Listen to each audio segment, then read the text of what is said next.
Good morning, ito yung ating banyan sa Southwind San Pedro, Laguna. Up and down po siya, 3 bedroom, 2 toilet and bath, may roof deck po, yan, balcony, may parking. Ayan yung ating space sa harapan, yung itong parking natin. At yung ating overlooking, yan, sunset po ito, block 1 lot. Yan, ito yung ating entrance. Ayan. Ayan po siya yung banyan natin. Ayan ang ating details ng banyan.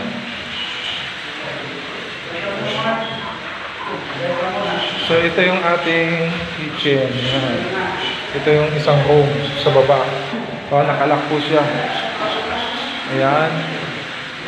So mag-comment lang po kayo, shout out sa ating mga buyers, sa mga buyer natin, mga OFW, mga nasa abroad, mga nagre-reels, mga businessman dito, pwede kayo mag-avail kasi tahimik po dito. Puro single attached po ang mga bahay dito. Ito yung balcony natin. Ayan, may overlooking po tayo dito, may view tayo sa bintana. Ayan yung view natin. Tapos dito rin, may view rin tayo dito. So ito yung CR sa taas. Yan, tagusan yung pinto. So ito yung view natin. Ayan, ang ganda ng view. So mag-comment lang po kayo kung gusto nyo mag-avail. Laguna de Bay po yan, yung view natin.